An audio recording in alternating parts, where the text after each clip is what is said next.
سبحانك لا علم لنا إلا ما علمتنا.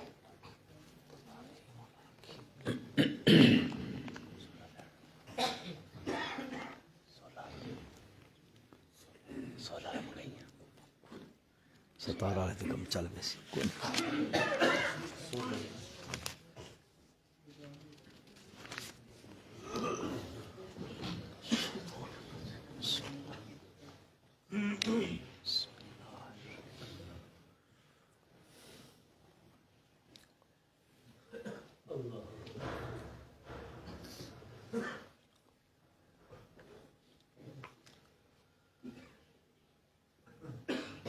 الحمد لله الذي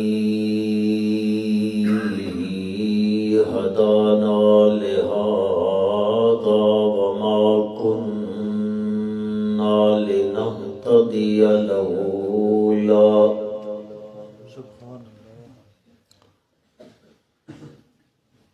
وما كنا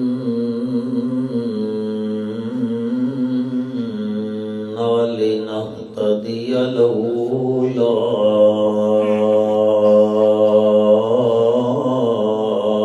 أن هدانا الله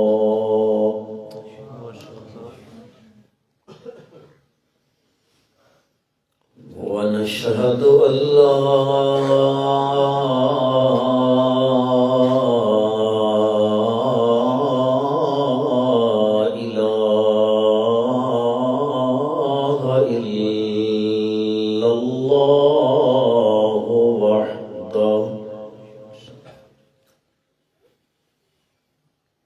وحده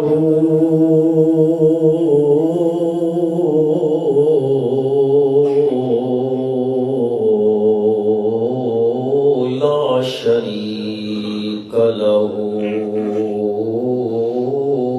في الملك والملكوت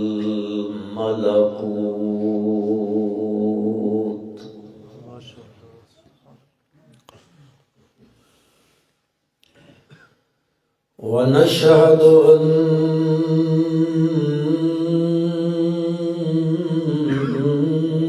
من لا نبي بعده ولا رسول بعده لا أمة بعد أمته ولا شريعة بعد شريعته ولا نبوة بعد ختم النبوة ونشهد أن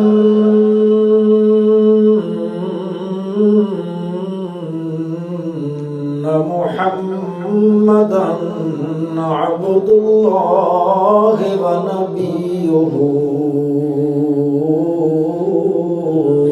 ورسوله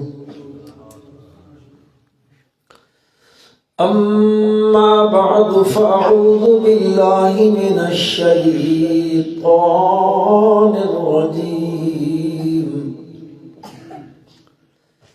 بسم الله الرحمن الرحيم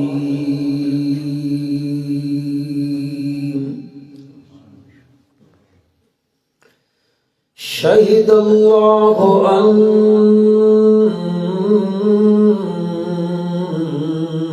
أنه لا إله إلا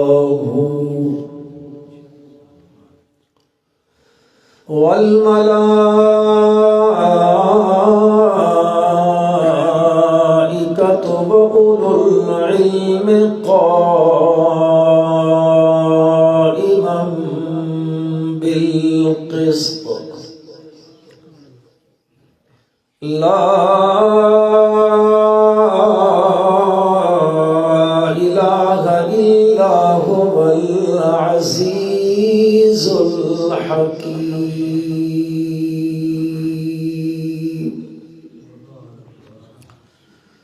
اللهم صل على محمد وعلى آل محمد كما صليت على إبراهيم وعلى آل إبراهيم وعلى آل إبراهيم إنك حميد مجيد.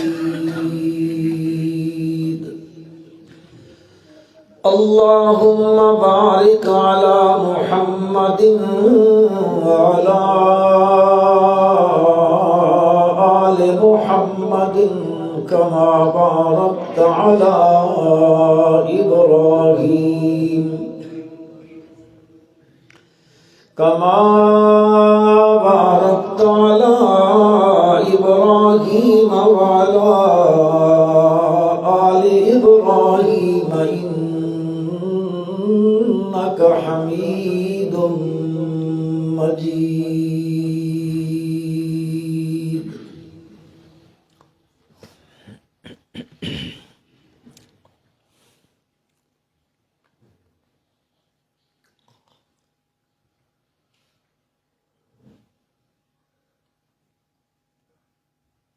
انتہائی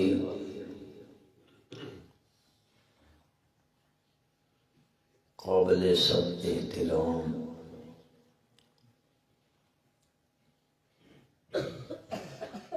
معزز محترم حضرات علماء کرام،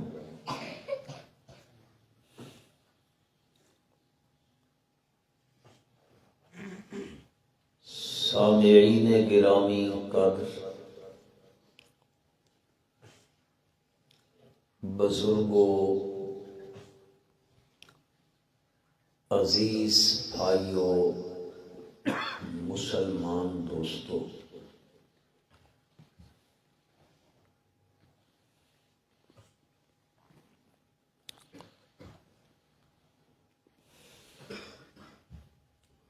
خالق کائنات نے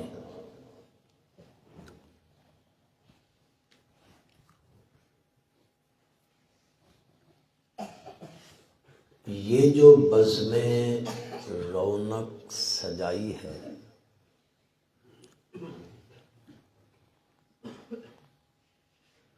اور یہ پوری کائنات بسائی ہے،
انبیاء کرام علیہ الصلوۃ والسلام ایک سنہری سلسلہ پیدا فرمایا،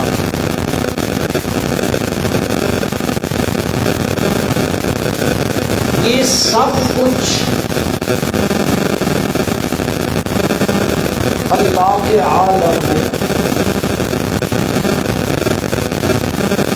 اپنی توحید کے اس بات کے لیے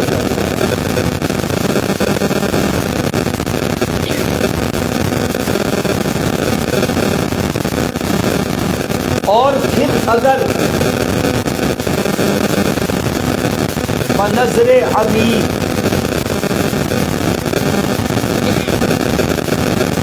اور فکر کی نگاہوں سے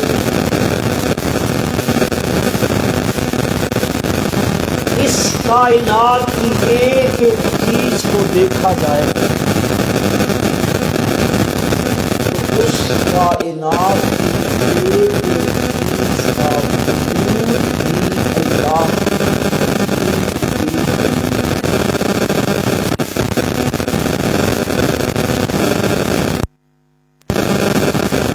معلوم ہوا کہ سارے مسائل میں سے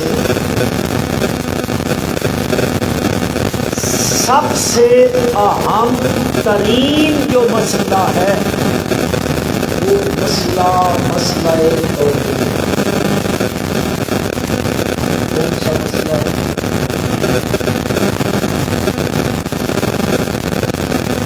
مزہ اس لیے نہیں آئے گا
آپ حضرات کی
معلوم ہوا کہ سارے مسئلوں میں اہم ترین مسئلہ ذرا یار زور سے بولو گے تو پتہ چلے گا مسئلہ کیوں؟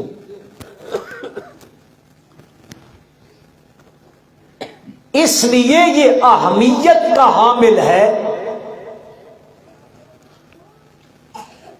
کہ انسانیت کی نجات اس مسئلے پر ہے۔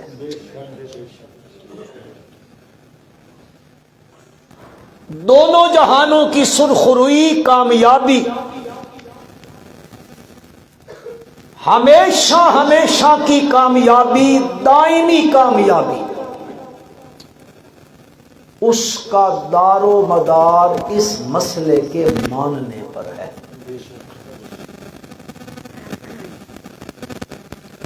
اگر کوئی بندہ نوافل بڑے پڑھتا ہے، روزے بڑے رکھتا ہے، نمازیں پڑھتا ہے، زکاتیں دیتا ہے، صدقے کرتا ہے، خیراتیں کرتا ہے،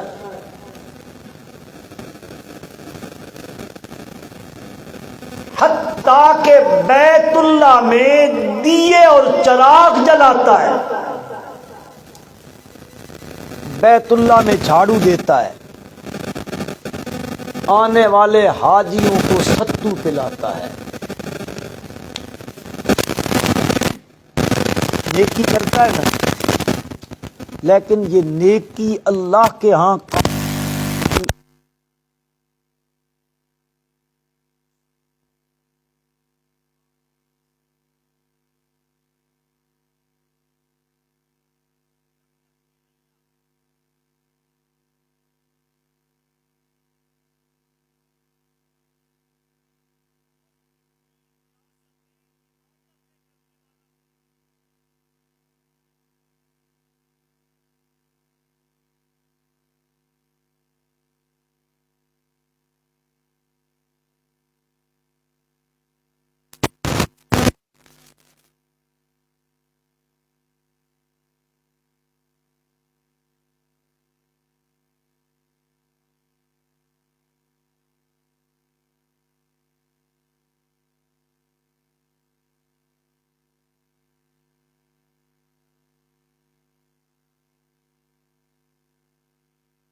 اور ایک ہاسپٹل ہے گلاب دیوی، نام سنا ہے؟ ٹی بی کا ہاسپٹل ہے، کتنے بڑے بڑے ہسپتال ہیں، ہسپتال بنانا نیکی کا کام ہے یا نہیں؟ کس طرح پہ بولو، کس طرح پہ؟ ایک بندہ ہتھو بولے، دو درمیان جو تیسری باری ہتھو بولتا ہے،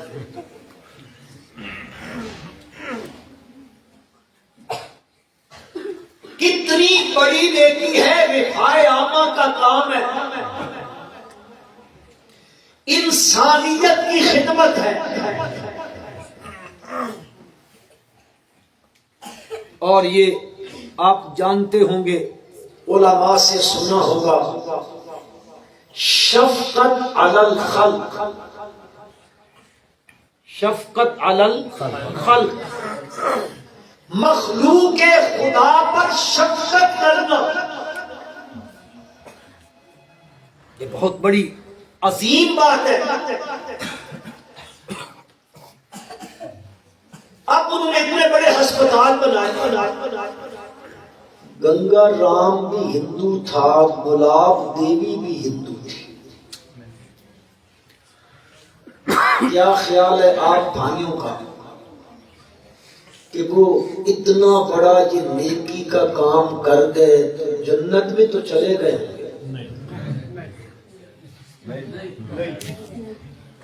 دیکھو فتویٰ ذرا سوچ سمجھ کے لگانا، بہت بڑا کام کیا انہوں نے، بہت بڑی نیکی کر گئے،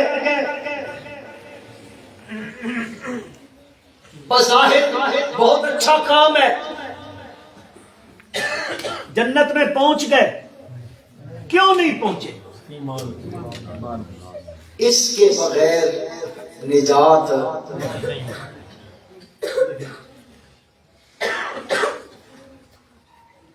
اسی لیے رب ذوالجلال نے اپنی کلام مقدس میں ارشاد فرمایا،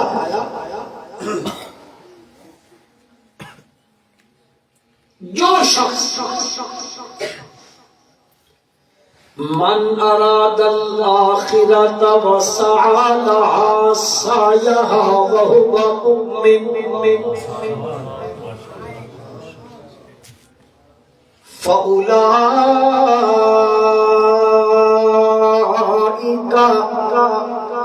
كان سعيهم مشكورا.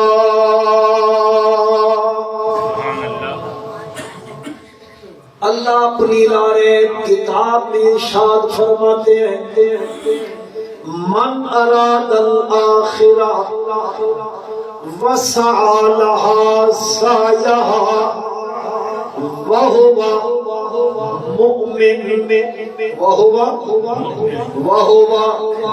مؤمن قرآن مجید میں سائی محنت جدوجہد عبادت ریاضت نیکی نماز روزہ حج زکوٰۃ صدقہ خیرات رفاع عامہ جتنے بھی نیکی کے کام ہیں قبولیت کے لیے قرآن مجید میں 15ویں پارے میں سورۃ بنی اسرائیل میں رب ذوالجلال نے 3 شرطیں لگائی ہیں.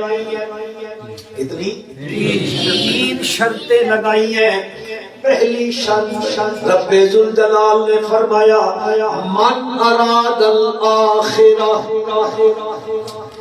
آگے فرمایا وسعى لها سعيها، پھر فرمایا وهو مؤمن. آگے اس کا نتیجہ ثمرہ قرآن نے بیان کیا. دوسری بولی میں کہہ دوں یہ کام کرنے والوں کا رزلٹ بیان کیا قرآن مجید میں، نتیجہ بیان کیا قرآن مقدس نے. فرمایا جن میں یہ 3 شرطیں پائی جائیں گی فَأُولَٰئِكَ كَانَ سَعْيُهُم مَّشْكُورًا.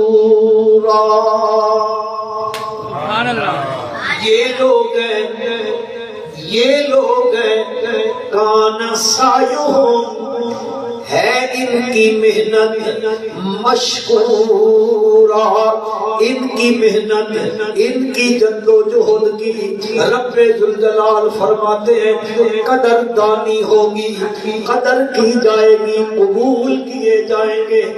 اسی لیے قرآن مجید میں رب ذوالجلال نے جا بجا یہ باتیں ارشاد فرمائی ہیں. کہیں ارشاد فرمایا فَمَن يَعْمَلْ مِنَ الصَّالِحَاتِ وَهُوَ مُؤْمِنٌ، فَمَن يَعْمَلْ مِنَ الصَّالِحَاتِ وَهُوَ مُؤْمِنٌ. 17واں پارہ ہے. رب ذوالجلال ارشاد فرماتے ہیں جو بندہ یعمل من الصالحات، اچھے کام کرتا ہے، اچھے اعمال کرتا ہے، نیک اعمال کرتا ہے. آگے قرآن نے فرمایا وَهُوَ مُؤْمِنٌ، طرح حال کے وہ بندہ کون ہو؟ رسول سے وہ بندہ مومن ہو. اللہ تبارک و تعالیٰ فرماتے ہیں مومن ہوگا تو پھر ہم اس کی جو کچھ کر رہا ہے ہم اس کو لکھ بھی لیں گے، پھر دن قیامت کے بدلہ بھی عطا کر دیں گے. کہیں قرآن مجید یوں ارشاد فرمانے لگتا ہے مَن يَعْمَلْ مِنَ الصَّالِحَاتِ مِن ذَكَرٍ أَوْ أُنثَىٰ وَهُوَ مُؤْمِنٌ، مَن يَعْمَلْ مِنَ الصَّالِحَاتِ، یہ نیک کام کرنے والا، مِن ذَكَرٍ أَوْ أُنثَىٰ، مرد ہو یا عورت ہو، مرد ہو یا عورت ہو. رب ذوالجلال فرماتے ہیں وَهُوَ مُؤْمِنٌ، بشرط یا در حال کہ وہ ہوں کون؟ مومن. سارے بول وہ کون ہو؟ مومن ہو. رب ذوالجلال فرماتے ہیں اگر یہ مومن ہے مرد ہے یا عورت، فرمایا کیا کرتا ہوں؟ فرمایا فَلَنُحْيِيَنَّهُ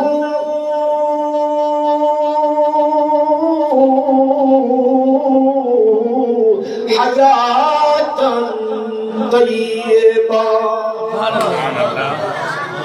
اللہ مومن، اللہ کی بندی مومنہ ہے، پھر وہ کام بھی نیک کرتی ہے، اچھے کام کرتی ہے، جب وہ مرد اچھے کام کرتا ہے اللہ پاک فرماتے ہیں فَلَنُحْيِيَنَّهُ حَيَاتًا طیبہ، میں ان کو جو زندگی عطا کرتا ہوں، مولانا بیٹھے احتمال علماء نے یہ حیات طیبہ پر بہت سارے لکھے ہیں، ان میں ایک احتمال حضرات مفسرین اکرام نے لکھا ہے، وہ فرماتے ہیں یہ فَلَنُحْيِيَنَّهُ حَيَاتًا طیبہ کا معنی کیا ہے؟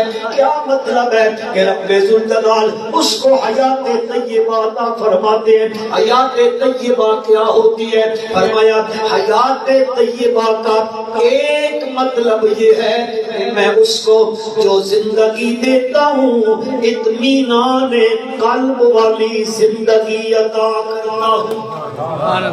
کون سی؟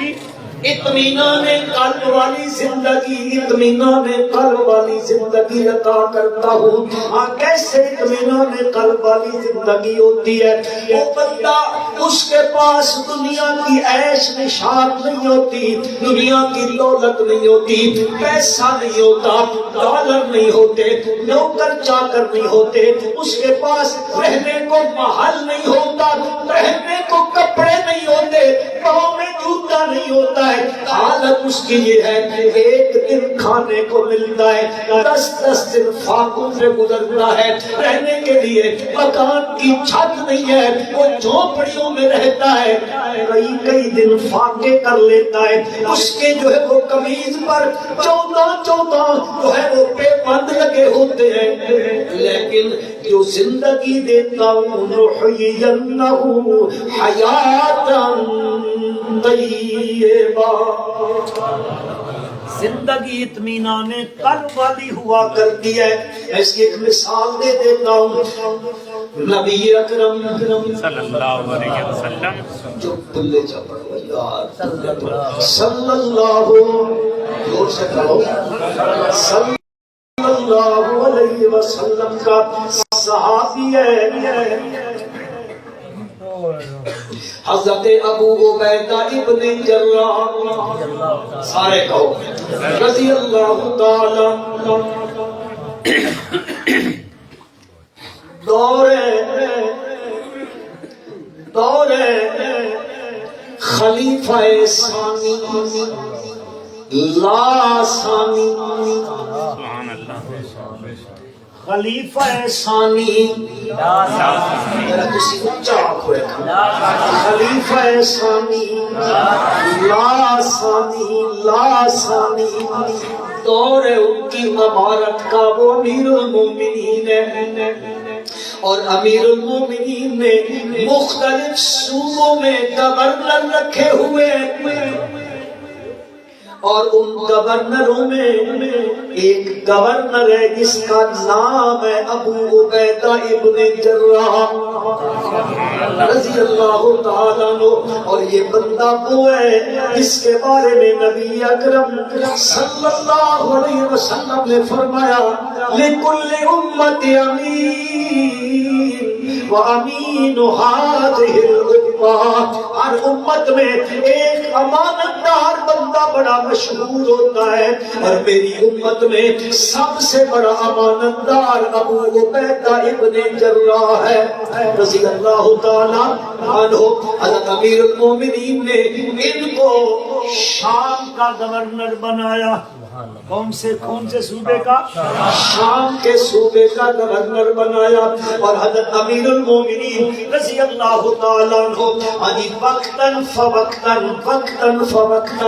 اپنے گورنروں کی خبر کیا کرتے تھے، خبر گیری کیا کرتے تھے، میرے گورنر کیا کر رہے ہیں، رعایا کے ساتھ کیسے ہیں، عوام کے ساتھ کیسے ہیں، عوامی خدمت کیسے کرتے ہیں، لوگوں کے کام کیسے کرتے ہیں. لیکن ایک بات علماء بیٹھے ہیں, آپ سب حضرات بھی سنیں.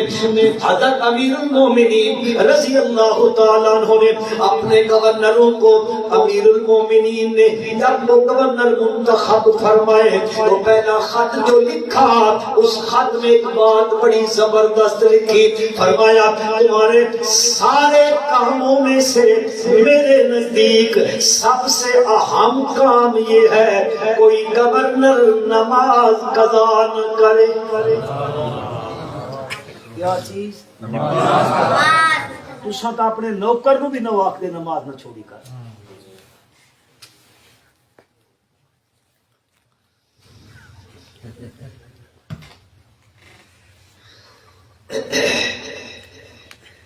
اب وہ خبر گیری کرتے ہیں گورنر صاحب کیا کر رہے ہیں. باقی گورنروں کو بھی دیکھا, لوگوں نے کہا شام کا صوبہ بڑا زراعت والا صوبہ ہے, بڑا دولت مند صوبہ ہے, تجارت بڑے عروج پر ہے. یمن والے بھی آتے ہیں, مصر والے بھی آتے ہیں. اور اگر تاریخ ارض القرآن پڑھو نا علامہ سہاوی رحمۃ اللہ علیہ کی, تو وہ لکھتے ہیں ہندوستان کے لوگ بھی شام میں تجارت کیا کرتے تھے, اگرچہ کہ وہ بحری ہوا کرتی تھی. اتنا بڑا صوبہ, اتنا بالدار صوبہ, آج کل کی بولی میں کہوں سب سے زیادہ دینیوں والا صوبہ. دینیوں سمجھتے ہو, کوئی اٹا کالے ہو. حضرت امیر المومنین سے لوگوں نے کہا ابو عبیدہ ابن جراح بڑا امین ہے. اب پتہ چلتا ہے کہ اتنے بڑے اور مالدار صوبے کا گورنر ہے, اب پتہ چلے. تو حضرت امیر المومنین رضی اللہ تعالیٰ عنہ نے ان کو پیغام بھیجا, میں فلاں تاریخ کو اس صوبے کا دورہ کرنے والا ہوں, میں گورنر صاحب کو بھی ملوں گا, گورنر ہاؤس بھی دیکھوں گا, کارکردگی بھی دیکھوں گا. اب گورنر نے امیر المومنین رضی اللہ عنہ کو جواب کہا, 100 بسم اللہ دی آئے. لیکن امیر المومنین رضی اللہ تعالیٰ عنہ سارا کچھ دیکھیں, گورنر ہاؤس نہ دیکھیں. گورنر ہاؤس, اور یہ اس لیے کہہ رہا ہوں کہ اگر آپ نے گورنر ہاؤس دیکھا سوائے رونے کے کچھ ہاتھ نہیں آئے گا, سوائے رونے کے. تساں تو سارے گورنر ہاؤس یونیورسٹیاں بنا چھوڑیاں نے.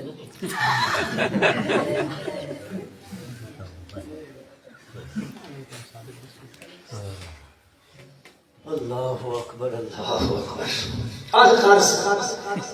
حضرت امیر المومنین رضی اللہ تعالیٰ عنہ شام پہنچ گئے. گورنر صاحب نے استقبال کیا.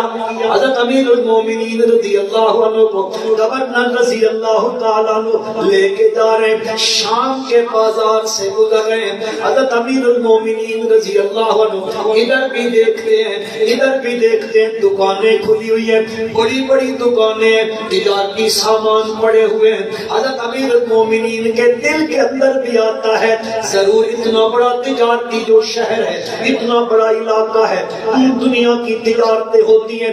آخر امیر المومنین اپنے دل میں سوچتے ہیں گورنر ہاؤس کے اندر بھی کچھ نہ کچھ تو ساز و سامان ہوگا, آخر علاقہ جو ایسا ہی ہے کچھ نہ کچھ ساز و سامان تو ہوگا. گورنر نے کوئی اچھا سا مکان تو بنایا ہوگا, مکان کے اندر آج کل کی بولی میں کچھ پلنگ ہوں گے, کچھ بیڈ گے، کچھ قالینیں ہوں گی، کچھ غالیچے ہوں گے، کچھ مہمان خانے ہوں گے، کچھ جو ہے وہ زنانہ خانے ہوں گے، کچھ فلاں ہوگا، کچھ فلاں ہوگا۔ تصور ہے کہ دل کے اندر یہ ہوگا، لیکن گزرتے چلے جا رہے ہیں، بازار سے گزرتے گزرتے حضرت امیر المومنین رضی اللہ تعالی عنہ فرمایا ابو عبیدہ تیرا گھر کہاں ہے؟ گورنر ہاؤس کہاں ہے؟ شہر تو ختم ہونے لگا ہے۔ فرمایا امیر المومنین ذرا میں نے اپنا گورنر ہاؤس شہر سے باہر بنایا ہوا ہے، شہر ختم ہو گیا، باہر جو گئے چلتے چلتے چلتے ایک جھونپڑی آ گئی۔ کیا آ گئی؟ جھونپڑی۔ ایک جھونپڑی آ گئی، ایک جھونپڑی آئی ہے۔ اس جھونپڑی کے اوپر جو ہے وہ کھجور کے درخت کو کاٹ کر شہدیر بنایا گیا، اس کو رکھا ہوا ہے۔ ادھر سے وہ چھوٹی چھوٹی شاخیں لگائی ہوئی ہے، بس یہ گورنر ہاؤس ہے۔ حضرت امیر المومنین رضی اللہ تعالی عنہ پیچھے ہیں اور حضرت ابو عبیدہ آگے کھڑے ہو کے کہتے ہیں امیر المومنین تشریف لاؤ، یہ ہے گورنر ہاؤس۔ ابو عبیدہ تیری چار پائی کہاں ہے؟ سوتا کہاں پر ہے؟ بستر کہاں پر ہے؟ فرمایا امیر المومنین رضی اللہ عنہ یہ جو سامنے کھجور کے پتوں کا بنا ہوا مصلی پڑا ہوا ہے، یہ میری نماز کی جگہ بھی ہے، میرا بستر بھی ہے۔ گرمیوں میں نیچے کر لیتا ہوں، سردیوں میں اسی کو اوپر کر لیتا ہوں۔ ایک مصلی پڑا ہوا ہے، کھجور کے درخت پتوں کا بنا ہوا۔ ابھی فرمایا میری اور چیزیں کہاں ہیں؟ تیرا سامان کہاں ہے؟ حضرت میرے پاس کوئی سامان نہیں ہے۔ امیر المومنین رضی اللہ عنہ نے اوپر شہدیر کی طرف دیکھا، کہاں ایک پیالہ لکڑی کا پڑا ہوا ہے۔ حضرت عمر فاروق رضی اللہ تعالیٰ نے پیالہ جو اٹھایا اس کو نیچے لایا، اس میں پانی ہے، پانی میں خشک روٹی بھگوئی ہوئی ہے۔ امیر المومنین رضی اللہ عنہ نے پوچھا ابو عبیدہ یہ کیا ہے؟ فرمایا حضرت ذمہ داریاں اتنی ہیں، ہر روز دادی روٹی پکا کے نہیں کھا سکتا، ادھر پکانے والا بھی کوئی نہیں ہے۔ شہر کے اندر ایک بوڑھی سی عورت ہے، اس کو میں آٹا دے دیتا ہوں تو مجھے روٹی پکا دیتی ہے، اور وہی روٹی میں پورا ہفتہ کھاتا رہتا ہوں، نرم ہوتی ہے تو کھا کے کام پہ چلا جاتا ہوں، اور اگر وہ اس کے بعد خشک ہو جائے تو اس پانی میں بھگو کے صبح کھا کے چلا جاتا ہوں، شام کے لیے پانی میں روٹی رکھ کے جاتا ہوں۔ فَلَنُحْيِيَنَّهُ حَيَاتًا طَيِّبَةً، مکان جھونپڑی کا ہے، چھت پکی نہیں ہے، بارش برستی ہے، گورنر ہاؤس پانی سے بھر جاتا ہے، پلنگ بستر نہیں ہے، مصلی پہ سو جاتا ہے، کھانے کے لیے کچھ نہیں ہے، خشک روٹی پانی میں بھگو کے کھاتا ہے، لیکن خدا کی قسم اس کے دل میں اتنا اطمینان ہے کہ کیسر و کسریٰ اپنے محلوں میں بیٹھ کر اتنے مطمئن نہیں جتنا وہ جھونپڑی میں مطمئن ہے۔ فَلَنُحْيِيَنَّهُ حَيَاتًا طَيِّبَةً، بندہ بشرطے کہ ہو کون؟ ہو کون؟ مومن ہو، مومن، موحد ہو، بندہ موحد، اللہ کی توحید کا ماننے والا ہو، تب جا کے رب ذوالجلال فرماتے نیکی بھی قابل قبول ہے۔ اگر مومن نہیں ہے، مومن نہیں ہے، بڑی سے بڑی نیکی کر جائے اللہ کے دربار میں کبھی قبول نہیں ہو سکتی ہے۔ میرے بھائیو، رب ذوالجلال نے قرآن مجید میں تذکرہ فرمایا، سورۃ توبہ ہے، سورۃ توبہ ہے، آج دعا کرو ہم سارے شرک سے توبہ کر کے اٹھیں، ہم خدا کی توحید کو مان کر اٹھیں، صرف زبانی نہیں، ادھر خدا کی توحید داخل ہو جائے۔ قرآن مجید میں رب ذوالجلال فرماتے ہیں وہ مکے والے جو لوگ تھے، حضرت علی نے رضی اللہ تعالی محبت سے کہو رضی اللہ تعالی حضرت عباس سے فرمایا رضی اللہ عنہ سے، انہوں نے کہا تم بھی تو نیکیاں کرتے ہو۔ حضرت علی سے فرمانے لگے تم نیکیاں کرتے ہو، آپ صلی اللہ علیہ وسلم کی اطاعت کرتے ہو، آپ کے ساتھ مسجد نبی میں جاتے ہو، فلاں فلاں فلاں فلاں فلاں، یار ہم بھی تو کوئی پیچھے نہیں ہیں، ہم بھی تو بڑی نیکیاں کرتے ہیں۔ کون سی نیکیاں کرتے ہو؟ بیت اللہ کی جھاڑو ہم دیتے ہیں، بیت اللہ میں روشنی کا انتظام ہم کرتے ہیں، بیت اللہ میں آنے والے ضیوف الرحمان اللہ کے مہمانوں کی خدمت کرتے ہیں، یہ بھی تو نیکی ہے۔ جب انہوں نے یہ ارشاد فرمایا اس وقت تک وہ مومن نہیں تھے، تو اللہ تبارک و تعالیٰ نے اس کا جواب قرآن میں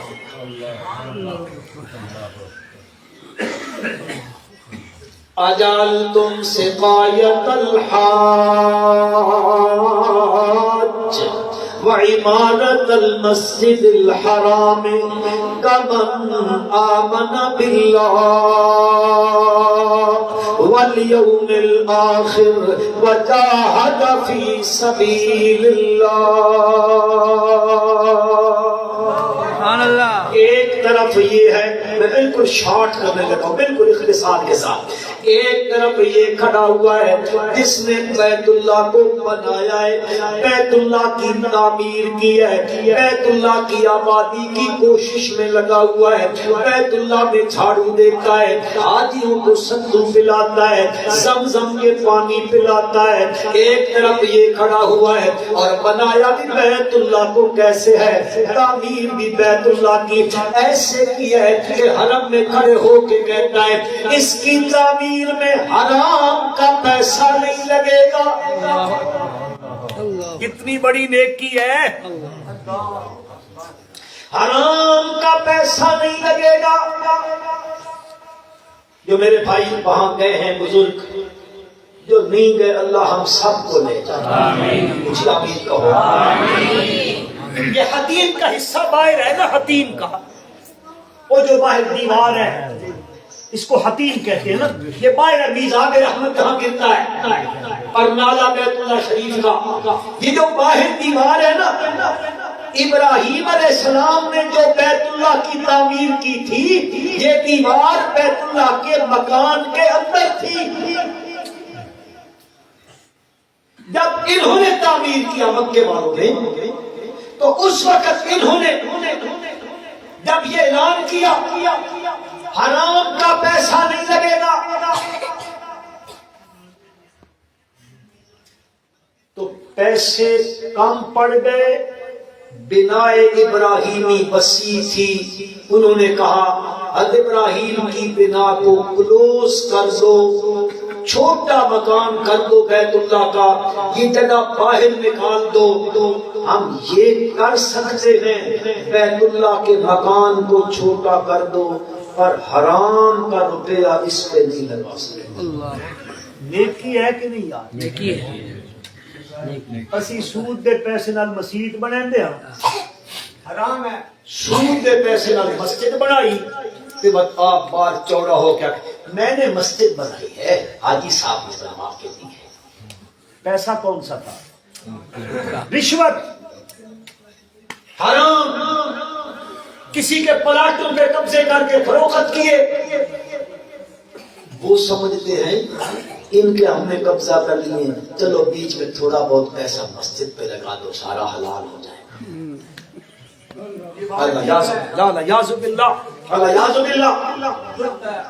انہوں نے حلال کے پیسوں سے بنایا،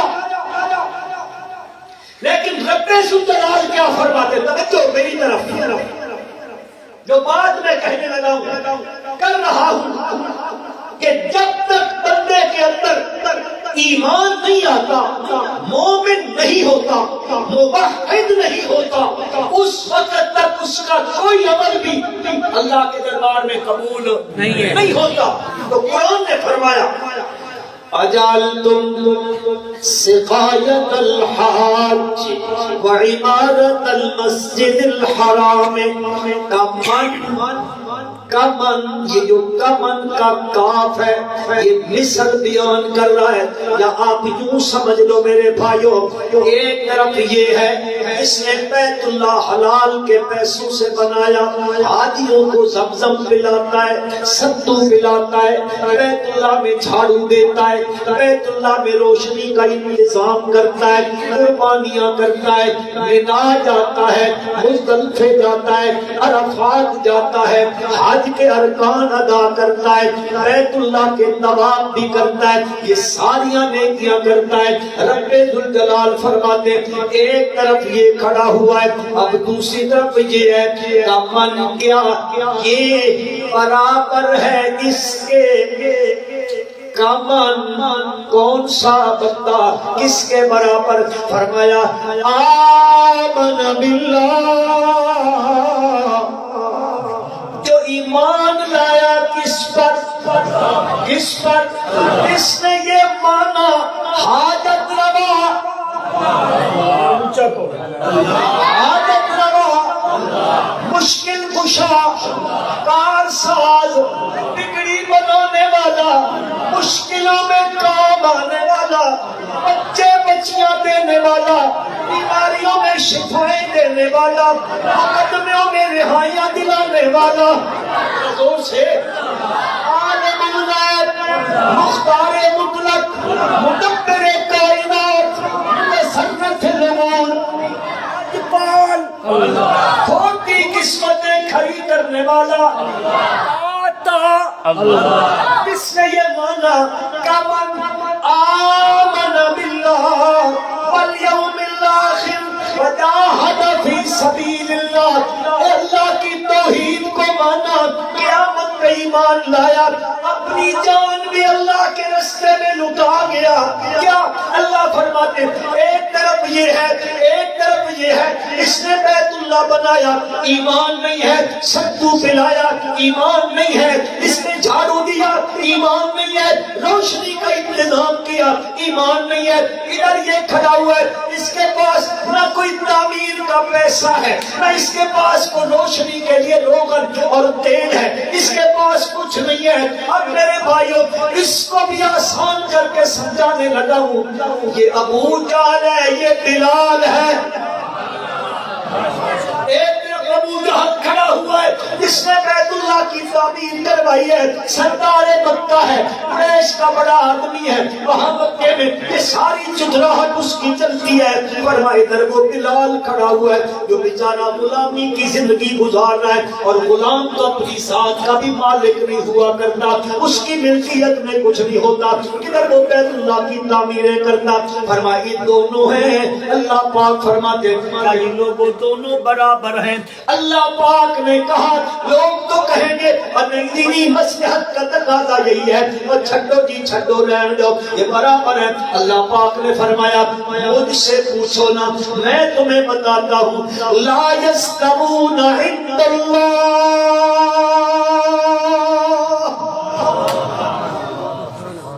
یہ دونوں اللہ کے کاغذوں میں برابر نہیں۔ میں بات قرآن کی کر رہا ہوں، کسی مولوی کی نہیں، کسی مرشد کی نہیں، پیر کی نہیں، استاد کی نہیں، کس کی؟ قرآن سچی کتاب ہے۔ جاؤ ترجمہ پڑھو، کسی عالم کا پڑھو، کوئی پابندی نہیں کہ دیوبندی عالم کا پڑھو، نہیں، جاؤ دیوبندی عالم ہو، بریلوی عالم ہو، اہل حدیث عالم ہو، اس کا ترجمہ جا کے پڑھ لو۔ تو بہرحال عرض میں یہ کرنا چاہتا ہوں کہ مسئلہ توحید کیوں اہم ہے، اس کی وجہ یہ ہے کہ نجات کا دار و مدار کس مسئلے پر ہے؟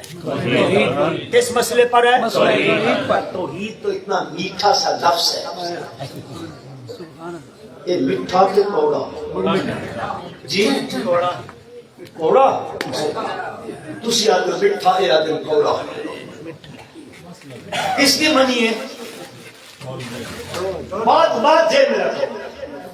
اور یہ بات میں اپنی نہیں، شیخ القرآن مولانا غلام اللہ خان رحمۃ اللہ علیہ کی فرماتے ہیں خدا کی قسم توحید کا مسئلہ میٹھا اتنا ہے، جس دل میں کھپ گیا، جس دل میں آیا، اتنا میٹھا ہے، اتنا میٹھا ہے، اتنا میٹھا ہے. اس مسئلے کے پیچھے اگر اس کی عزت جاتی ہے، مال جاتا ہے، اولاد جاتی ہے، وطن جاتا ہے، چمن جاتا ہے، امن جاتا ہے، وہ سب کچھ دے دے گا، اس مسئلے کو نہیں چھوڑے گا، نہیں چھوڑے گا. بلال کو نہیں لٹایا گیا تھا مکے کی گلیوں میں، گلے میں رسی نہیں ڈالی گئی، کسیدہ نہیں گیا، سینے پہ پتھر رکھے گئے، مکے کے اوباش بلائے گئے، پیٹو بلال کو. وہ پیٹتے ہیں، امیہ سامنے کھڑا ہوا خوشیاں مناتا ہے اور کہنا لا الہ الا اللہ اور مان خدا کی توحید کو. اب وہ ادھر سے ظلموں کی حد کرتے جا رہے ہیں. بلال پہلے آہستہ آہستہ کہتا ہے، جب ظلم بڑھنے لگتا ہے تو بلال کی آواز بھی بلند ہونے لگ جاتی ہے. سبحان اللہ. وہاں سے گزر ہوتا ہے صدیق اکبر کا رضی اللہ تعالیٰ، حضرت صدیق گزر رہے اور بلال مار کھا رہا ہے، کھاتے کہتا ہے احد احد، وہ مارتے ہیں یہ کہتا احد. حضرت صدیق اکبر رضی اللہ عنہ نے فرمایا بلال اتنے جو ظلم کر رہے ہیں تو زور سے کہتا ہے تو ان کو آگ لگ جاتی ہے، آہستہ کہہ لیا کرنا. حضرت بلال رضی اللہ تعالی عنہ نے فرمایا صدیق یہ میرے بس میں نہیں ہے، یہ میرے بس میں نہیں. خدا کی قسم یہ جتنے ظلموں کی حد کرتے چلے جاتے ہیں اتنی خدا کی توحید کی مٹھاس میرے دل میں آتی جاتی ہے. جفا جو عشق میں ہوتی ہے جفا ہی نہیں، ستم نہ ہو تو محبت کا کچھ مزہ میٹھا اور کڑوا اتنا ہے. بزرگوں کے بقول کڑوا سمجھ میں نہ آئے تو پھر اتنا کڑوا ہے کہ ابو جہل کا بالکل آخری وقت ہے. حضرت عبداللہ ابن مسعود رضی اللہ تعالی عنہ اس کی گردن اتارنے لگے ہیں. وہ کہتا ہے ذرا نیچے سے کاٹنا، نیچے سے دنیا کو پتا چلے سردار کی گردن ہے، اور کاٹنے سے پہلے میرا آخری پیغام سن، جا کے اپنے نبی کو کہنا صلی اللہ علیہ وسلم سے جا کے کہنا مت یہ سمجھو کہ میں آج دنیا سے جاتے ہوئے تم سے دشمنی ختم کر کے جا رہا ہوں، موحدوں سے دشمنی ختم کر کے جا رہا ہوں، توحید کو دشمنی ختم کر کے جا رہا ہوں. نہ، جا اپنے نبی کو پیغام دینا میں آگے سے زیادہ تمہاری دشمنی لے کے جا رہا ہوں. اور اس حد تک کہ وہ کبھی کبھی بیت اللہ میں آتا ہے، ملتزم پہ لپٹ کے کہتا ہے ان کان ھذا ھو الحق من عندک فامطر علینا حجارۃ من السماء او ائتنا بعذاب علیم. بات لمبی ہو گئی ہے، میں عرض یہ کرنا چاہتا ہوں کہ بندہ جب تک خدا کی توحید کو نہیں اپناتا، نہیں مانتا، اس وقت تک اس کا کوئی عمل قابل قبول نہیں ہے. اب پورے قرآن کو، اللہ کے نبیوں کی دعوت کو پڑھو، پیغمبروں کے تذکرے پڑھو، کم از کم 25 پیغمبروں کا تذکرہ میرے رب نے قرآن میں فرمایا ہے. کتنوں کا؟ 25 نبیوں کے نام کے ساتھ ان کی دعوت ذکر کی ہے. ہر پیغمبر دنیا میں آیا ہے، اس کی تبلیغ کا مقصد، اور میرے بھائیوں ہم قرآنی لوگ ہیں، قرآن کے طالب علم ہیں، ہمارے اساتذہ نے ہمیں قرآن پڑھایا، اللہ ان کی قبروں کو منور کرے، مجھے آمین کہہ دو۔ ہر نبی کی تبلیغ کا مقصد، قرآن کی بولی میں عرض کرنے لگا ہوں، پہلا پیغمبر جو شریعت لے کے آیا، کیا چیز کہہ رہا ہوں، شریعت لے کے آیا، وہ حضرت نوح علیہ السلام۔ کون سے پیغمبر ہیں؟ نوح علیہ السلام۔ پہلے پیغمبر آئے، حضرت آدم آئے، شیس آئے، حضرت ادریس آئے، وہ کیا چیز لے کے آئے؟ حضرت آدم علیہ السلام نے اپنی اولاد کو زراعت کا علم دیا، صنعت و حرفت کا علم دیا۔ حضرت ادریس علیہ السلام دنیا میں آئے نا، قلم ایجاد کیا۔ کیا چیز؟ قلم۔ یہ جس سے لکھتے ہو قلم، اس سے پہلے علم زبانی کلامی ہوا کرتا تھا، حضرت قلم کا علم دے کے آئے۔ لیکن حضرت نوح علیہ السلام جب دنیا میں تشریف لائے تو حضرت نوح علیہ السلام سب سے پہلے حلال اور حرام کا علم لے کے آئے۔ یہ شریعت ہے، یہ کیا ہے؟ شریعت ہے۔ انسانیت کو بتایا یہ حلال ہے اور یہ حرام ہے، یہ حلال ہے، یہ اور یاد رکھ لینا، اللہ نے جس چیز کو حلال کیا کوئی پیغمبر بھی اس کو حرام نہیں کر سکتا، اور جس کو میرے رب نے حرام کر دیا کوئی پیغمبر بھی اس کو حلال نہیں کر سکتا۔ سود تو حلال ہوگا، بڑا آہستہ جو اندر کا نہیں چلا گیا، اور سود حلال ہے یا حرام ہے؟ زور سے کہو، حرام ہے۔ اب دنیا کی کوئی طاقت، کوئی نبی، ولی، پیر، پیغمبر اس کو حلال نہیں کر سکتا۔ علامہ اقبال مرحوم سے ملنے علامہ انور شاہ کاشمیری اور رحمۃ اللہ تعالی علیہ لاہور اس کی کوٹھی پہ آئے، وہاں تجار جمع ہوئے، لاہور کے تاجر جمع ہوئے، آ کے کہتے ہیں علامہ صاحب ملک ترقی نہیں کر سکتا، ملک مسلمان ترقی نہیں کر سکتے ہیں جب تک یہ بینکنگ کا نظام اور سود کا نظام نہیں آئے گا، ملک تب ترقی کرے گا۔ تو وہ حلال کو، حرام کو کیا کرنا چاہتے تھے؟ حلال۔ علامہ انور شاہ کاشمیری رحمۃ اللہ علیہ نے فرمایا، یار جہنم میں جانا ہے تو ہم سیڑھی بننے کو تیار نہیں ہیں۔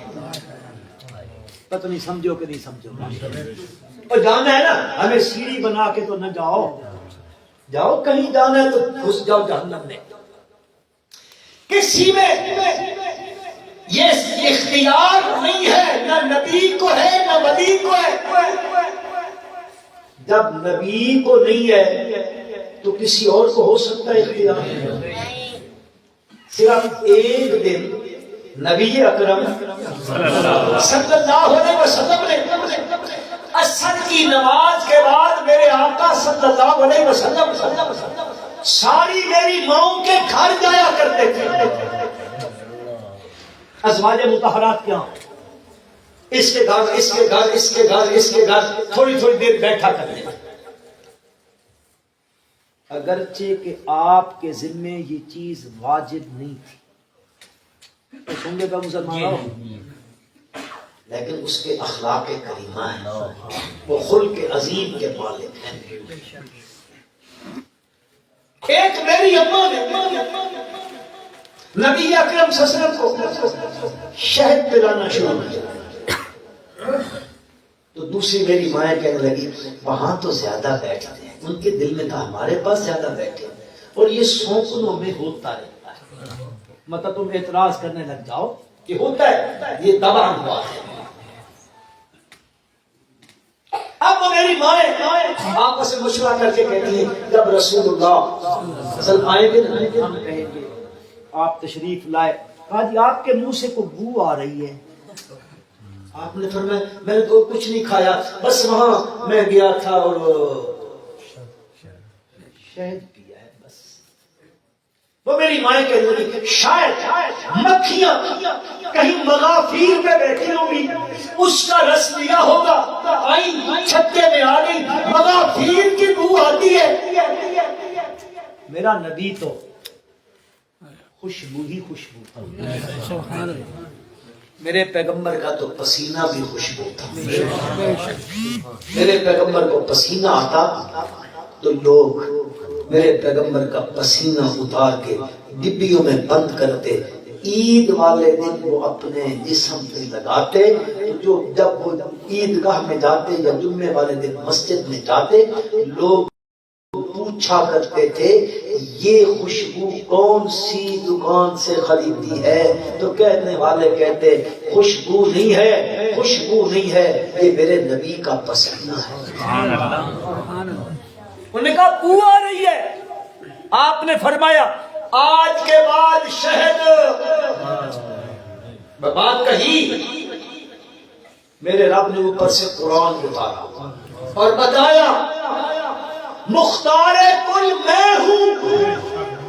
آپ امام الانبیاء ہے، سچ ہے، خاتم الانبیاء ہے، سید الاولین والآخرین ہے، سارے نبیوں کے سردار ہے، امام ہے، مرتضیٰ ہے، مجتبیٰ ہے، مصطفیٰ ہے.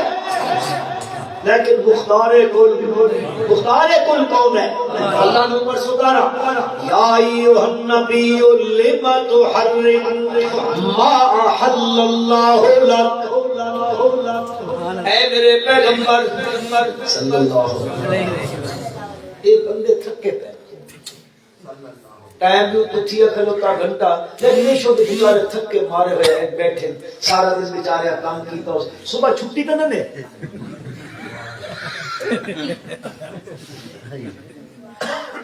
بیچارے بہت پریشان ہیں. کبھی جلسوں میں ویسے جاتے رہتے ہو؟ الحمدللہ جاتے رہتے، ایسے ہی چپ کر کے صوفے بیٹھتے ہو. یا ایھا النبی لم تحرم ما احل اللہ لک تبتغی مرضات ازواجک. میرے رب نے فرمایا میرے پیغمبر صلی اللہ علیہ وسلم لم تحرم ما احل اللہ لک، اس چیز کو کیوں حرام کیا جس کو میں نے آپ کے لیے حلال کیا تھا. اب یہ بات ہوئی ہے ان کی جو ہے وہ تبتغی مرضات ازواجک کا، ان کی رضا چاہتے ہو نہ میرا پیغمبر نہ. یہ بات لمبی سی ہے، قصہ بہت لمبا ہے. آخر کرتے کرتے میری ماں نے تو مشورہ کیا تھا، آپ سے یہ بات کر دی، آپ نے وہ کر دیا. اب انہوں نے کہا کسی کو بتانا نہیں ہے، آپ کو پتہ نہ چل جائے. اب انہوں نے ایک بات میں آپ شکر کرے کہ بھائیوں بزرگوں سے پوچھنا چاہتا ہوں، جب یہ میری ماں مشورہ کر رہی تھی کیا ان میری ماؤں کا یہ عقیدہ تھا کہ اللہ کے نبی عالم الغیب ہے، ان کو تو پتہ چل جائے گا؟ عقیدہ نہیں تھا، عقیدہ نہیں تھا. تب تو مشورہ کر رہی ہے، تب تو مشورہ ہوا ہے. اب اس کے بعد جب اللہ کے پیغمبر صلی اللہ علیہ وسلم کو اوپر وحی کے ذریعے یہ بات ساری پتہ چل گئی ہے تو پھر میری ایک ماں پوچھنے لگی ہے اللہ کے پیغمبر صلی اللہ علیہ وسلم ہم نے تو بتایا نہیں، آپ کو کدھر سے پتہ چل گیا؟ یہ بات تو ہم دونوں کے اندر تھی، اس نے بھی نہیں بتایا، میں نے بھی نہیں بتایا. قالت من انباک ھذا، من انباک ھذا؟ قال نبأني العليم الخبير. آپ نے یہ نہیں کہا میں عالم الغیب ہوں، مجھے تو چھپی چھپی باتوں کا پتہ چل جاتا ہے. نہیں، انہوں نے پوچھا کس نے آپ کو بتایا، یہ خبر کس نے آپ کو دی ہے؟ میری ماں نے پوچھا. میرے آقا صلی اللہ علیہ وسلم نے فرمایا نبأنی العلیم الخبیر، مجھے اس جاننے والے خبر رکھنے والے اللہ نے بتایا ہے. تو ایک مسئلہ یہ عرض کرنا چاہتا ہوں کہ نجات کے لیے مسئلہ توحید کا ماننا ضروری ہے. شریعت لائے کون سے پیغمبر؟ حضرت، بلکہ آپ ایک مثال سے یوں سمجھ لو، حضرت نوح علیہ السلام شریعت کا پیغام، یہ حلال حرام کا علم لے کے آئے نا. اب اس وقت شریعت وہاں جتنی ضرورت تھی کامل ملی. چلتے آئے آگے حضرت ابراہیم علیہ السلام آ گئے، پھر موسیٰ علیہ السلام آ گئے، عیسیٰ علیہ السلام آ گئے، داؤد علیہ السلام آئے، سلیمان علیہ السلام آئے، حضرت زکریا آئے، حضرت یحییٰ آئے، حضرت یوسف علی نبینا علیہ السلام آئے. یہ شریعتیں چلتی رہی چلتی رہی چلتی رہی. کامل آ کر میرے پیغمبر صلی اللہ علیہ وسلم پر ہوئی ہے. اس کی مثال آپ کو آسانی سے سمجھانے کے لیے، بچہ جب پہلے دن پیدا ہوتا ہے اس کی سلوار قمیض بناتے ہو؟ نہیں بناتے ہو. ایک کپڑے میں لپیٹ کے اس کو رکھتے ہو تاکہ جسم پہ گندگی نہ لگے، گندگی جو ہے وہ کسی بستر پہ نہ لگ جائے. کچھ بڑا ہوتا ہے پھر اس کی سلوار قمیض اس کا ناپ لیتے ہو، پھر اس کے کپڑے بناتے ہو. پھر تھوڑا اور بڑا ہوتا ہے پھر اس کے کپڑوں کا ناپ بدل جاتا ہے. پھر تھوڑا اور بڑا ہوتا ہے کپڑوں کا ناپ بدلتا رہتا ہے. کرتے کرتے کرتے کرتے جب بندہ 30-35 سال کا ہو جاتا ہے تو وہ ناپ پورا ہو جاتا ہے. اس کے بعد اس کے کپڑوں کا ناپ، تم ناپ کہتے ہو ماپ کہتے ہو جی؟ اور تسی اردو دان ہو، میں تو پنجابی بولنے والا بندہ، ایسے ذرا آپ کے سامنے تھوڑی بہت اردو بولنے لگا ہوں، اور اس کا ناپ برابر ہو جاتا ہے. اب مرتے دم تک درزی کے پاس ایک ہی ناپ ہوتا ہے، اسی پہ کپڑے سیدھا رہتا ہے. مسلمانوں یوں سمجھ لو حضرت نوح علیہ السلام سے شریعت آئی، یہ بچپنا ہے بچپنا. چلتے چلتے چلتے ناپ بدلتے آئے، پیغمبر بدلتے آئے، کرتے کرتے جب کائنات کے سردار حضرت محمد مصطفیٰ احمد مجتبیٰ صلی اللہ علیہ وسلم دنیا میں آئے، اب انسانیت اپنی جوانی شباب کو پہنچی ہے.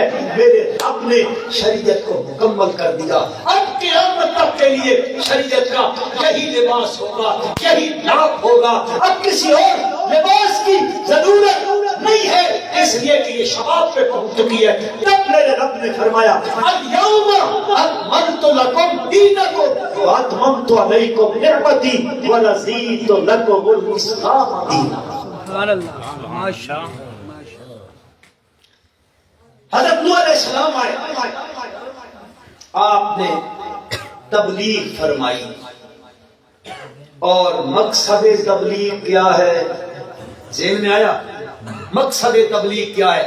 رب ذوالجلال فرماتے ہیں وَلَقَدْ أَرْسَلْنَا، جس میں تھک پہ میں دسائے چاہ، وَلَقَدْ أَرْسَلْنَا نُوحًا إِلَىٰ قَوْمِهِ. پکی بات یہ ہے ہم نے بھیجا رسول بنا کر حضرت نوح علیہ السلام کو الی قومہ، ان کی قوم کی طرف. اور اللہ کے پیغمبر جب قوم کے پاس آئے ہیں مقصد تبلیغ کیا ہے؟ فقال یا قوم اعبدوا اللہ،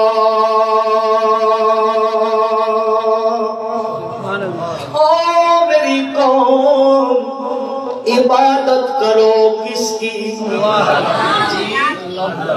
اللہ ہی کی. کہو کس کی؟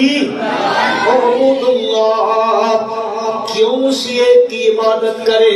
علت کیا ہے اس کی عبادت کرے، اکیلے کی عبادت کرنے کی، اور کسی کی نہ کرے، پیغمبر کی نہ کرے، ولی کی نہ کرے، صحابی تابی کی نہ کرے؟ کیا علت ہے؟ ایک اللہ ہی عبادت کے لائق ہے، اس ایک کی عبادت کرنی ہے۔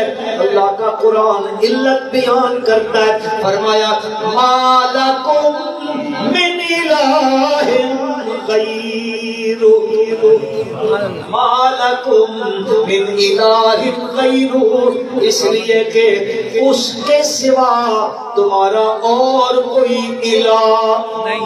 ذرا زور سے کہو ہے کوئی تو ذرا بتاؤ۔ رب ذوالجلال فرماتے ہیں قل ارأیتم ان جعل اللہ علیکم النہار سرمدا الی یوم القیامت من الہ غیر اللہ یاتیکم بلیل، کبھی کہنے لگ جاتے ہیں قل ارأیتم ان جعل اللہ علیکم اللیل سرمدا الی یوم القیامت من الہ غیر اللہ یاتیکم بضیاء۔ اے لوگو ذرا بتاؤ تو صحیح نا، بتاؤ تو صحیح نا، خبر تو دو نا، ارائیتم کیا دو؟ خبر دو، بتاؤ ان جعل اللہ علیکم اللیل سرمدا، اگر وہ اللہ کر دے تمہارے اوپر ہمیشہ ہمیشہ کے لیے رات کر دے الی یوم القیامت، قیامت کی صبح تک، اللہ فرماتے ہیں من الہ غیر اللہ، کون ہے اس کے سوا کوئی الہ، یاتیکم بضیاء، کہ وہ رات کی جگہ پہ تمہارے پاس روشنی اور دن لے آئے۔ کہیں کہنے لگ جاتے جعل اللہ علیکم النہار سرمدا الی یوم القیامت، اگر ہمیشہ ہمیشہ کے لیے دن بنا دوں، رات میں اللہ نہ لے آؤں، من الہ غیر اللہ یاتیکم بلیل، پھر کون میرے سوا الہ ہے؟ اس کے سوا کون الہ ہے جو تمہارے اوپر رات کو لے آئے؟ حضرت نوح علیہ السلام کہتے ہیں ایک اللہ کی عبادت کرو، کیوں؟ اس لیے ما لکم من الہ غیر، اس کے سوا تمہارا کوئی الہ نہیں ہے۔ یہ پیغمبر چلے گئے، قوم عاد دنیا میں آباد ہو گئی، عاد کے پاس اللہ نے حضرت ہود علیہ السلام کو بھیج دیا۔ آئے اللہ کے پیغمبر وَإِلَىٰ عَادٍ أَخَاهُمْ هُودًا قَالَ يَا قَوْمِ اعْبُدُوا اللَّهَ مَا لَكُم مِّنْ إِلَٰهٍ غَيْرُهُ، یہ قوم تباہ ہو گئی۔ پھر اس کے بعد سمودی آ گئے، قوم سمود آئی ہے، اللہ نے ان کے پاس پیغمبر کو بھیجا، حضرت صالح علیہ السلام کو اللہ کے پیغمبر آ کے کہتے ہیں وَلَقَدْ وَإِلَىٰ ثَمُودَ أَخَاهُمْ صَالِحًا قَالَ يَا قَوْمِ اعْبُدُوا اللَّهَ مَا لَكُم مِّنْ إِلَٰهٍ غَيْرُهُ، وہ چلے گئے۔ آگے مدین والے آ گئے، حضرت شعیب علیہ السلام آئے وَإِلَىٰ مَدْيَنَ أَخَاهُمْ شُعَيْبًا قَالَ يَا قَوْمِ اعْبُدُوا اللَّهَ مَا لَكُم مِّنْ إِلَٰهٍ غَيْرُهُ۔ ایک ایک پیغمبر جا رہا ہے، قوم تباہ ہو گئی، پیغمبر اپنی تبلیغ فرما رہا ہے۔ حضرت ابراہیم آ گئے علیہ السلام۔ مسلمانوں، حضرت ابراہیم کی تبلیغ میں باقی نبیوں کی تبلیغ میں فرق ہے۔ کیا ہے فرق؟ کیا ہے؟ وہ پیغمبر جو بھی ہیں وہ کہتے یا قوم اعبدوا اللہ، یا قوم اعبدوا اللہ، یا قوم اعبدوا اللہ، اور ہماری قوم ایک اللہ ہی کی عبادت کرو۔ ابراہیم علیہ السلام آئے ہیں، قوم بھی ہے، برادری بھی ہے، والد بھی ادھر کھڑا ہوا ہے، اللہ کے خلیل آ کے یوں نہیں کہتے پاپا جی ابا جی ایک اللہ کی عبادت کرو، نہیں نہیں، طرز تبلیغ بدل دیا۔ طرز تبلیغ اللہ کے خلیل نے یوں نہیں کہا یا ابت اعبد اللہ، یا قوم اعبد اللہ۔ اللہ کے خلیل نے آ کے پوچھا یا ابت لم تعبد ما لا يسمع ولا يبصر ولا يغني عنك شيئا۔ ابا جی تبلیغ ہو رہی ہے مسلمانوں، یہ بھی تبلیغ کا طریقہ ہے اور نبی کا طریقہ ہے۔ کس کا؟ نبی کا۔ مطلب آپ کو نبی تبلیغ کر دی گیا نبی کا طریقہ ہے۔ یا بنے میرے ابا جان لما تعبدو، کیوں؟ لما کا معنی کیوں عبادت کرتا ہے ان کی، کیوں جھکتا ہے ان کے سامنے، کیوں نظر نیازی ان کی دیتا ہے، منتیں منوتی چڑھاوے ان کے چڑھاتا ہے، کیوں دعائیں دیتا ہے ان کو، کیوں سور پکار کرتا ہے ان کی۔ لا يسمع ولا يبصر ولا يغني عنك شيئا۔ تو پکارنے لگے وہ تیری پکار کو سنتے زور سے کہو نہیں ہے، تو کھڑا کھڑا کھڑا کھڑا کھڑا کھڑا قیامت آ جائے لا يبصر۔ ہم نے کہتے ہیں کوئی ادھر سے نہیں آیا کرو ادھر سے آیا کرو، حضرت ادھر سے آتے ہو نا حضرت کو یہ دیکھنے میں تکلیف ہوتی ہے، ادھر سے آیا کرو تکلیف نہ ہو۔ لا یبصر لا ولا یغنی عنک شیئا۔ او میرے ابا، او میرے ابا جان، اگر کوئی دکھ تکلیف مصیبت ابتوں میں گرفتار ہو جاؤ، لا یغنی عنک شیئا عنک شیئا، یہ شیئا کی جو تنوین ہے یہ قلت پہ دلالت کرتی ہے۔ ایک رائی کے کروڑویں حصے جتنا بھی تجھ سے تکلیف کو دور کرنے کا اختیار نہیں رکھتے ہیں، نہیں رکھتے ہیں۔ یہ طریقہ تبلیغ بھی ہے۔ عرض کرنے لگا ہوں ہر پیغمبر آ کے تبلیغ کر رہا ہے، یہ پیغمبر آتے گئے تبلیغ کرتے گئے، آخر میں آ گئے کائنات کی عظیم ہستی حضرت محمد رسول اللہ صلی اللہ علیہ وسلم آئے۔ آپ نے بھی تبلیغ فرمائی ہے۔ کیا تبلیغ فرمائی ہے؟ پہلا پارہ ہے سورت بقرہ ہے، دوسرا رکوع سورت بقرہ کا، تیسرا شروع ہو رہا ہے، یہ دوسرا ہے، تیسرا شروع ہو رہا ہے۔ اللہ کے پیغمبر خطاب کرنے لگے ہیں، تبلیغ کرنے لگے ہیں، بیان کرنے لگے ہیں، کیا کرنے لگے ہیں؟ بیان کرنے لگے ہیں۔ اور کیا فرماتے؟ یا ایھا الناس اعبدوا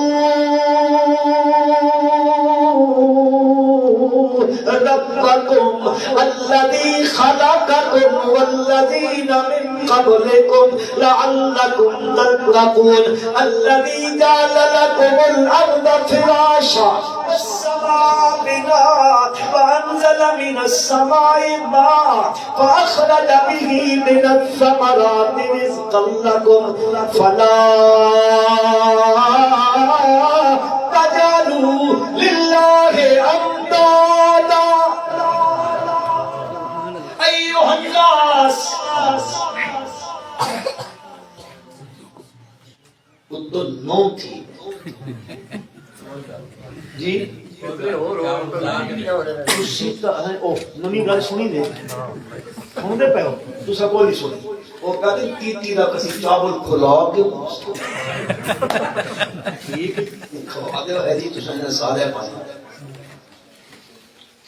یا ایھا الناس، او انسانوں، پہلے نبی کیا کہتے تھے؟ یا سبحان اللہ، یا ایھا الناس، یہ لفظ دلالت کرتا ہے، یہ لفظ دلالت کرتا ہے کہ میرا نبی خاتم الانبیاء بن کے آیا ہے. سبحان اللہ. میرے نبی کے سر پر میرے رب نے ختم نبوت کا تاج سجایا ہے. اب میرے پیغمبر کے بعد اللہ کسی کو نبی بنائے گا نہیں. اور جو دعویٰ کرے گا کرے گا میرے پیغمبر صلی اللہ علیہ وسلم کے بعد جو نبوت کا دعویٰ کرے گا وہ ذلی نبوت کا دعویٰ کرے, بروزی نبوت کا دعویٰ کرے, کسی بھی نبوت کا دعویٰ کرے, وہ دجال ہوگا, کذاب ہوگا, جھوٹا ہوگا. وہ دجال ہو سکتا ہے, کذاب ہو سکتا ہے, نبی نہیں ہو سکتا. کیا کہو نہیں ہو سکتا. یا ایھا الناس اعبدوا ربکم, یہ میرے پیغمبر کی تبلیغ ہے. اعبدوا ربکم, عبادت کرو اپنے رب کی. الذی خلقکم, کیوں اس رب کی عبادت کرو؟ فرمایا اس لیے کہ الذی خلقکم, اس نے تمہیں پیدا کیا ہے. الذین من قبلکم, اور ان لوگوں کو پیدا کیا جو تم سے پہلے ہیں. تمہارے باپ کو اس نے بنایا, دادے کو اس نے بنایا, پردادے کو اس نے بنایا, اوپر جو تمہاری نسل ہے سب کو کس نے بنایا؟ مولانا حسین علی اللہ تیری قبر منور فرمائے. مولانا حسین علی رحمت اللہ علیہ فرماتے ہیں, باقی مفسرین کہتے ہیں والذین من قبلکم, تم سے پہلوں کو اس نے بنایا. حضرت مولانا حسین علی رحمت اللہ علیہ فرماتے ہیں والذین من قبلکم, اے جن کے نام کی نیازیں مننے دیتے ہو, حضرت عیسیٰ ہے, حضرت مریم ہے, حضرت عزیر ہے, ان کو بھی میرے رب نے بنایا. ان کو بھی جب ان کو بنایا میرے رب نے تو وہ مشکل کشا کیسے, وہ حاجت روا کیسے, وہ کار ساتھ کیسے, وہ نظر و نیاز کے لائق کیسے, نا پھر میرے پیغمبر صلی اللہ علیہ وسلم نے اس تبلیغ کے بعد اس کی جو دعوت دی ہے اس کی دلیل پیش کی ہے. دلیل فرمایا الذی جعل لکم الارض فراشا, تمہارے لیے زمین کو فرش کس نے بنایا؟ والسماء بناء, پھر تمہارے لیے آسمان کو چھت کس نے بنایا؟ شیخ القرآن مولانا غلام اللہ خان رحمت اللہ علیہ فرمایا کرتے تھے اللہ ان کی قبر کو منور فرمائے.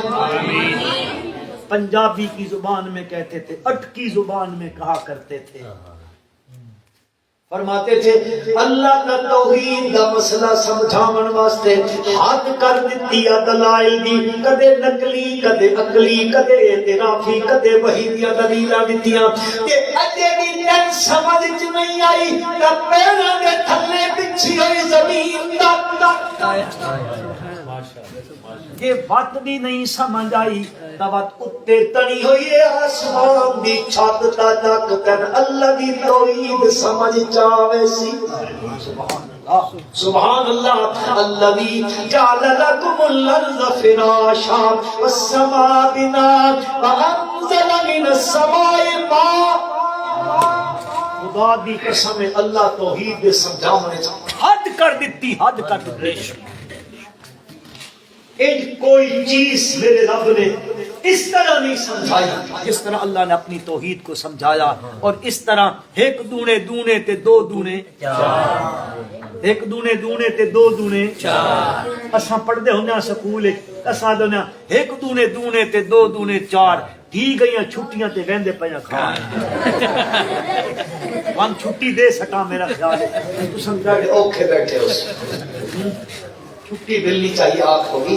عرض میں کرنے لگا ہوں عرض میرے بھائی, مسئلہ توحید او بالکل پیچھے چلے جاؤ 7:45 بجے کے قریب. مسئلہ توحید سارے مسئلوں میں اہمیت کا حامل مسئلہ ہے. کیوں؟ اس لیے کہ اس مسئلے کے ماننے پر نجات کا دار و مدار ہے. اعمال کی قبولیت کا دار و مدار اس مسئلے کے ماننے پر. ایک وجہ یہ مسئلہ اہم ہے. دوسری وجہ یہ مسئلہ اس پوری کائنات کی روح ہے. یہ مسئلہ اس کائنات کی کیا ہے؟ روح ہے. اس کائنات کی کیا ہے؟ روح ہے. روح ہے, روح اس کائنات کی. کائنات میں جب روح نہیں رہے گی نا اللہ قیامت تک قائم رہے. علماء سے آپ سنتے رہتے ہوں گے جب ایک بھی اللہ اللہ کرنے والا نہیں ہوگا تو پھر اللہ کیا قائم کر دے گا؟ قیامت. تو معلوم ہوا یہ کائنات کی روح ہے. نجات کا دار و مدار اس مسئلے کے ماننے پر ہے. اس لیے اللہ نے فرمایا شہید اللہ انہ لا الہ. وقت نہیں ہے اگر میں شہادت آپ کو سناتا. میرا رب بھی شہادت دیتا ہے والملائکہ فرشتے بھی شہادت دیتے ہیں وَأُولُو الْعِلْمِ اہل علم بھی گواہی دیتے ہیں. کس چیز کی؟ لا الہ. اونچا تو لا الہ. کیا معنی ہے لا الہ الا اللہ؟ لا یعلم الغیب الا اللہ. لا نافع. تم کہو الا اللہ. لا نافع ولا ضار لا مانع ولا معطی الا اللہ. فاعلم انہ لا الہ الا اللہ. علماء مانا کرتے ہیں فاعلم جان تو انہ. بے شک شان یہ ہے یہ ضمیر شان ہے. بے شک شان یہ ہے لا الہ الا اللہ. فرماتے ہیں نہیں کوئی ہستی قابل عبادت مگر صرف اسی کی ذات ہے. سارے مفسرین مانا کرتے ہیں فاعلم جان تو. مولانا حسین علی مانا کرتے ہیں خدا کی قسم مزہ آ جاتا ہے. مولانا حسین علی رحمۃ اللہ علیہ فرماتے ہیں فَعْلَمْ أَنَّهُ لَا إِلَٰهَ إِلَّا اللَّهُ. فرماتے ہیں سمجھ کے پڑھیا کر لا الہ الا اللہ. یہ کیا کر سمجھ ذرا اونچا کہو یار. سمجھ کیوں کہہ رہا ہے مولانا حسین علی سمجھ کے پڑھیا کر لا الہ الا اللہ؟ اس کا جواب علامہ اقبال دے کے گیا تھا. اس نے کہا زبان سے کہہ دیا لا الہ تو کیا حاصل, دل و نگاہ مسلمان نہیں تو کچھ بھی نہیں. فَعْلَمْ أَنَّهُ لَا إِلَٰهَ.